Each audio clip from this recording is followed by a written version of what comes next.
morning students. So today we are going to continue our chapter number 8 cell structure and functions. Okay, so last lecture के अंदर हमने cell membrane cytoplasm के बारे में discuss किया था. ठीक है, जो हमारा थर्ड जो हमारा सेल का कंपोनेंट है वो है न्यूक्लियस. ठीक है, सो आज के लेक्चर के अंदर हम न्यूक्लियस के बारे में डिस्कस करने वाले हैं. ओके, सो देखिए बेटा, न्यूक्लियस क्या होता है. तो न्यूक्लियस एक स्फेरिकल शेप का स्ट्रक्चर है जो सेल के अंदर प्रेजेंट होता है. ठीक है, क्लियर. तो सेल के अंदर एक स्फेरिकल शेप का स्ट्रक्चर है जिसको हम कहते हैं न्यूक्लियस. अब बच्चों, सेल प्लांट सेल के अंदर न्यूक्लियस कहाँ प्लेस रहता है और एनिमल सेल के अंदर न्यूक्लियस कहाँ प्लेस रहता है. सो अगर हम बात करते हैं प्लांट सेल की, तो बेटा प्लांट सेल में आपको यहाँ पे न्यूक्लियस कहाँ पे प्लेस्ड होता हुआ दिख रहा है. यहाँ आपको दिख रहा है न्यूक्लियर इन्वेलप. ठीक है, तो न्यूक्लियर इन्वेलप किसका इन्वेलप होगा बच्चों? न्यूक्लियस का. ठीक है, न्यूक्लियस के कवरिंग को ही हम न्यूक्लियर इन्वेलप कहते हैं. ओके, सो ये आपका न्यूक्लियर इन्वेलप है, मतलब ये जो है हमारा ये दिख रहा है स्ट्रक्चर, इसी को हम क्या कहते हैं? This is called the nucleus. ठीक है, यही हमारा जो स्फेरिकल शेप का जो स्ट्रक्चर है जो कि हमारे सेल के अंदर प्रेजेंट है उसको हम न्यूक्लियस कहते हैं. अब बच्चों, यहाँ प्लांट सेल बना रखा है मैंने, तो प्लांट सेल के अंदर न्यूक्लियस मैंने कहाँ बना रखा है? प्लांट सेल के न्यूक्लियस को मैंने यहाँ पे पेरिफेरल पोजिशन पे बना रखा है. ठीक है, यहाँ ऊपर के साइड बना रखा है. ओके, वही अगर हम बात करते हैं एनिमल सेल की, तो एनिमल सेल के अंदर जो न्यूक्लियस की पोजीशन होती है वो होती है सेंटर. ठीक है, एनिमल सेल अगर होता है यहाँ, तो एनिमल सेल के अंदर जो न्यूक्लियस है वो कहाँ पाया जाता है? सेंटर में पाया जाता है. पर प्लांट सेल के अंदर जो न्यूक्लियस है वो पेरिफेरल पोजीशन में पाया जाता है. ठीक है, यहाँ क्यों पाया जाता है बच्चों? क्योंकि प्लांट सेल के अंदर बहुत ही बड़ा लार्ज वैक्यूल पाया जाता है. ठीक है, ये जो पार्ट आपको दिख रहा है ये हमारा क्या है? ये वैक्यूल है. ठीक है, तो प्लांट सेल के अंदर बहुत बड़ा वैक्यूल पाया जाता है जिसकी वजह से जो न्यूक्लियस है वो ऊपर के साइड शिफ्ट हो जाता है. ठीक है, वही अगर हम बात करें प्लांट सेल की, एनिमल सेल की, तो एनिमल सेल के अंदर वैक्यूल्स जो होते हैं वो इतने लार्ज वैक्यूल्स नहीं प्रेजेंट होते हैं. तो जो हमारा न्यूक्लियस की पोजीशन कहाँ होती है? न्यूक्लियस की पोजीशन हमारे सेंटर में होती है. ओके, सो न्यूक्लियस को डिफाइन कैसे करेंगे बच्चों? तो nucleus is a large spherical structure present in all cells. ठीक है, सभी सेल्स के अंदर न्यूक्लियस जो है वो प्रेजेंट होता है. ठीक है, अब प्लांट सेल के अंदर और एनिमल सेल के अंदर न्यूक्लियस की पोजीशन क्या है बच्चों? तो एनिमल सेल की बात की जाए तो एनिमल सेल में जो न्यूक्लियस है, nucleus lies at a centre of the cell. ठीक है, न्यूक्लियस कहाँ प्रेजेंट होता है एनिमल सेल में? सेंटर पार्ट में प्रेजेंट होता है, सेंटर में प्रेजेंट होता है. ठीक है, वहीं अगर हम बात करें प्लांट सेल की, तो प्लांट सेल के अंदर जो न्यूक्लियस है lie at a peripheral of the cell. ठीक है, प्लांट सेल के अंदर न्यूक्लियस कहाँ प्रेजेंट है? पेरिफेरल पोजीशन पे होता है. क्यों? क्योंकि प्लांट सेल में एक लार्ज वैक्यूल प्रेजेंट होता है. ठीक है, समझ में आ गई चीज, इसीलिए न्यूक्लियस ऊपर की ओर शिफ्ट हो जाता है. ओके, अब देखिए nucleus is consist of 4 parts. ठीक है, न्यूक्लियस में कितने होते हैं? 4 पार्ट्स होते हैं. कौन कौन से पार्ट है? फर्स्ट हमारा है nuclear membrane, second one is nucleoplasm, third one is nucleolus and fourth one is chromosomes. ठीक है, कितने पार्ट्स हो गए न्यूक्लियस के? Nucleus is consist of 4 parts. ठीक है, first one is nuclear membrane. बच्चों, न्यूक्लियर मेम्ब्रेन किसे कहते हैं? तो मेम्ब्रेन आ रहा है बच्चों. ठीक है, जैसे सेल मेम्ब्रेन था जो कि सेल को बाउंड्री देता था. ठीक है, सेल की बाउंड्री फॉर्म करता था, उसी तरीके से न्यूक्लियर मेम्ब्रेन है. तो बच्चों, ये जो न्यूक्लियर मेम्ब्रेन है वो न्यूक्लियस की बाउंड्री को फॉर्म करता है. ठीक है, और न्यूक्लियस को सेपरेट करता है. किससे सेपरेट करता है? साइटोप्लाज्म से सेपरेट करता है. ठीक है, क्योंकि सेल के अंदर जो हमारे सेल मेम्ब्रेन के अंदर जो फ्लूइड प्रेजेंट है वो फ्लूइड हमारा साइटोप्लाज्म है. अब इसी साइटोप्लाज्म के अंदर ये जो न्यूक्लियस है वो प्रेजेंट है. तो बच्चों, न्यूक्लियस के ऊपर अगर बाउंड्री नहीं होगी, ठीक है, इस तरीके से अगर ये न्यूक्लियस के ऊपर न्यूक्लियर इन्वेलप ना हो, तो जो हमारे न्यूक्लियस के अंदर के मटेरियल्स हैं वो मटेरियल्स मिक्स हो जाएंगे हमारे साइटोप्लाज्म में. ठीक है, तो क्या होता है बच्चों? ये जो हमारा न्यूक्लियर मेम्ब्रेन है वो क्या करता है? सेपरेट करता है न्यूक्लियस को साइटोप्लाज्म से. ठीक है, न्यूक्लियस को साइटोप्लाज्म से सेपरेट करके रखता है. समझ में आ गई चीज? अब उसके बाद क्या होता है बच्चा? अब ये मेम्ब्रेन है ना, तो बेटा ये मेम्ब्रेन कैसे होती है? ये मेम्ब्रेन पोरस होती है. ठीक है, मतलब इसमें छोटे छोटे पोर्स प्रेजेंट होते हैं. ठीक है, और जिस तरीके से सेल मेम्ब्रेन सेल के अंदर कुछ सेलेक्टेड पार्टिकल्स को आने देती थी और कुछ सेलेक्टेड पार्टिकल को ही सेल से बाहर जाने देती थी, ठीक है। उसी तरीके से सेम हमारा जो न्यूक्लियर मेम्ब्रेन है, न्यूक्लियस के ऊपर की जो मेम्ब्रेन है, वो मेम्ब्रेन भी क्या करती है, कुछ सिलेक्टेड पार्टिकल्स को ही साइटोप्लाज्म से न्यूक्लियस के अंदर आने देती है। समझ में आ गई चीज। तो ये जो मेम्ब्रेन है, ये मेम्ब्रेन पोरस होती है और ये कुछ सिलेक्टेड सब्सटेंस, सिलेक्टेड मटेरियल्स को ही साइटोप्लाज्म से न्यूक्लियस में आने देती है। क्लियर, समझ में आ गई चीज कि न्यूक्लियर मेम्ब्रेन का काम क्या है। एक तो ये बाउंड्री बनाता है, ठीक है, न्यूक्लियस की बाउंड्री फॉर्म करता है। सेकेंड थिंग, न्यूक्लियस की बाउंड्री बना के ये न्यूक्लियस को साइटोप्लाज्म से, ये जो जेली लाइक फ्लूइड प्रेजेंट है सेल मेम्ब्रेन के अंदर, उस साइटोप्लाज्म से ये क्या करता है, न्यूक्लियस को सेपरेट करता है, ठीक है। एंड जो न्यूक्लियर मेम्ब्रेन है वो पोरस होता है ताकि साइटोप्लाज्म से कुछ सेलेक्टेड चीजें ही हमारे न्यूक्लियस में आ सके, ठीक है।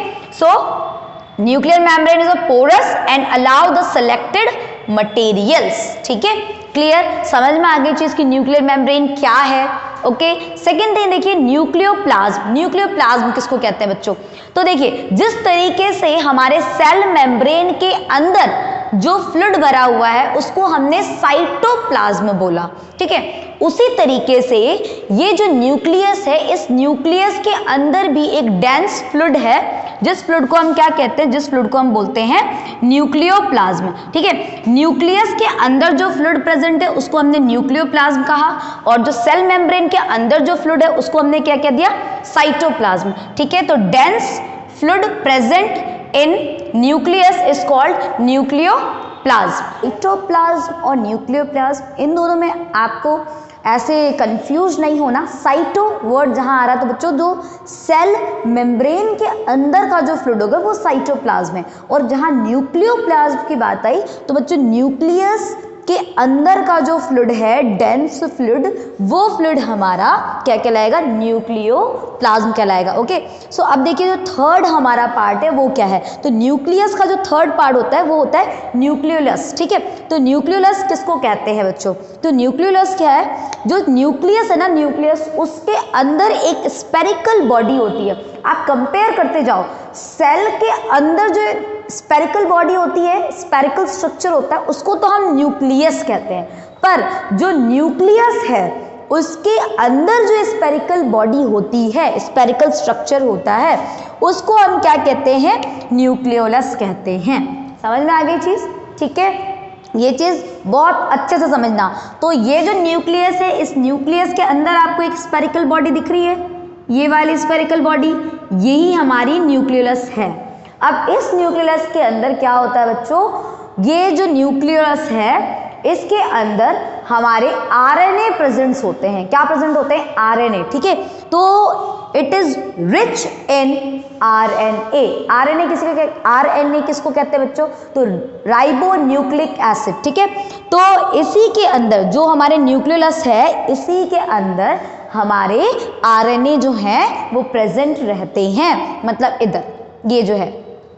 समझ में आ गई चीज, ठीक है, कि न्यूक्लियोलस किसको कहते हैं, न्यूक्लियर मेम्ब्रेन किसको कहते हैं, न्यूक्लियोप्लाज्म किसको कहते हैं, ये सब हम न्यूक्लियस के बारे में ही पढ़ रहे हैं, ठीक है।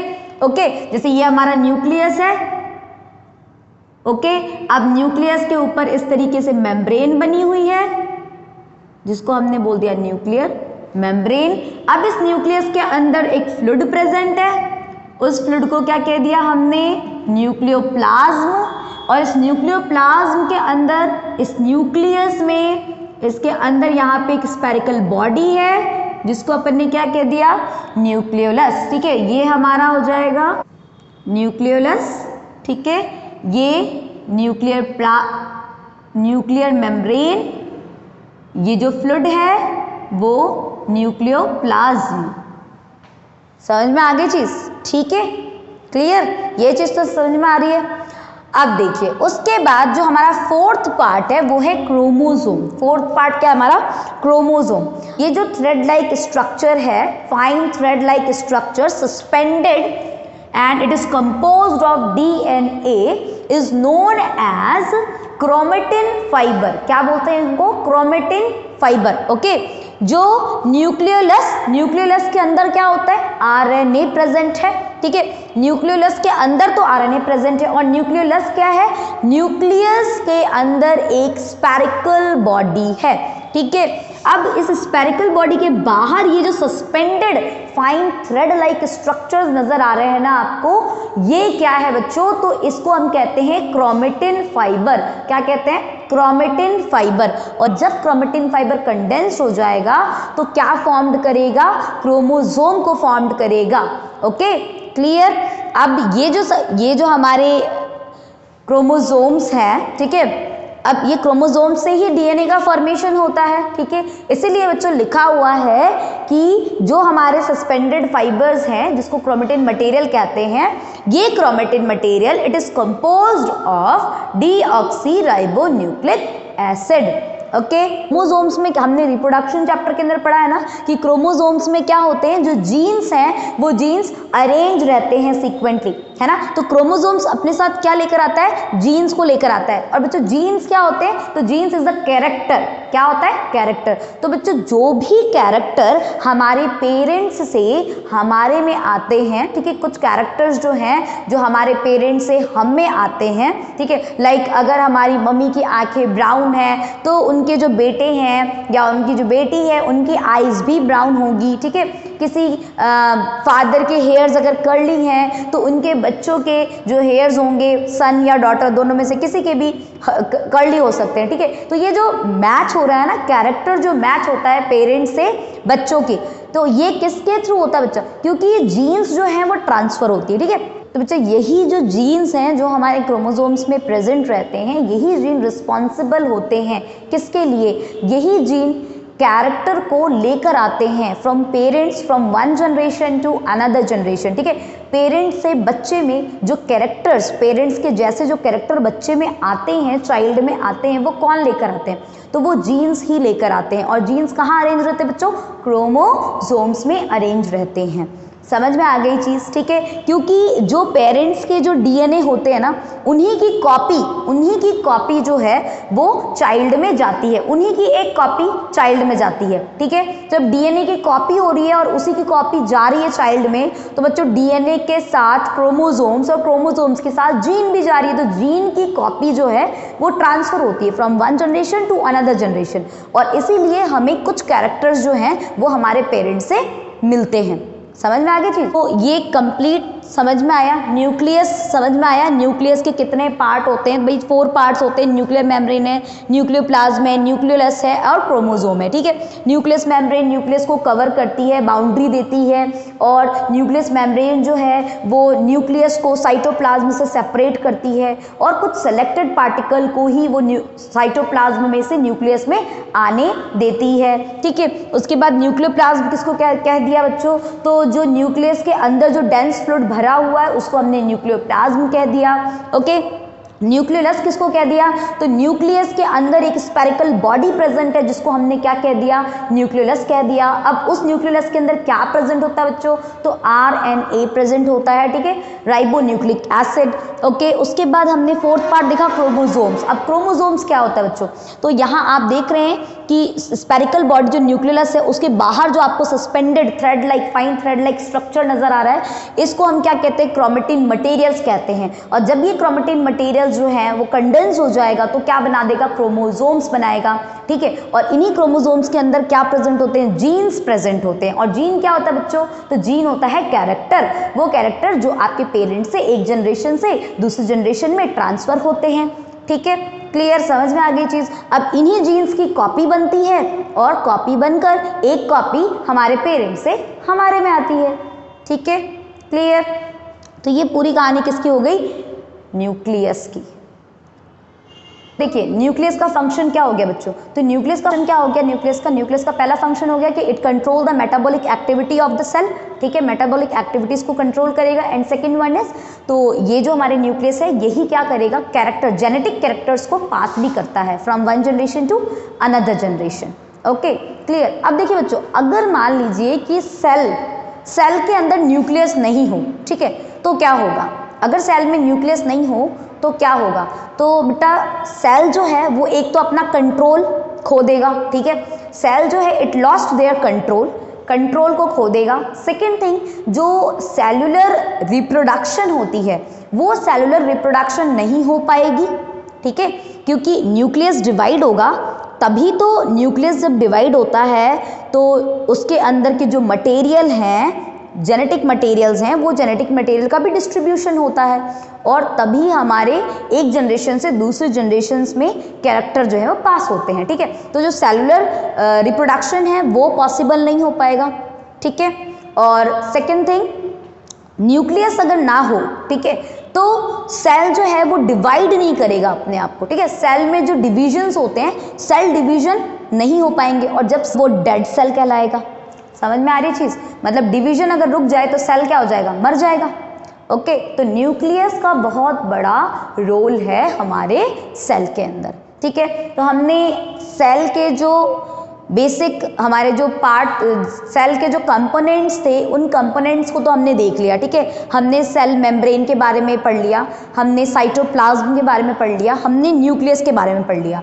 अब हम नेक्स्ट क्लास में क्या पढ़ेंगे? हम पढ़ेंगे कि हमने जो साइटोप्लाज्म में ये जो कुछ बॉडीज प्रेजेंट है, साइटोप्लाज्मिक बॉडी, इन बॉडीज के बारे में हम डिस्कस करने वाले हैं, ठीक है। इन सभी के कैरेक्टर, इन सभी के फंक्शंस को हम डिस्कस करने वाले हैं।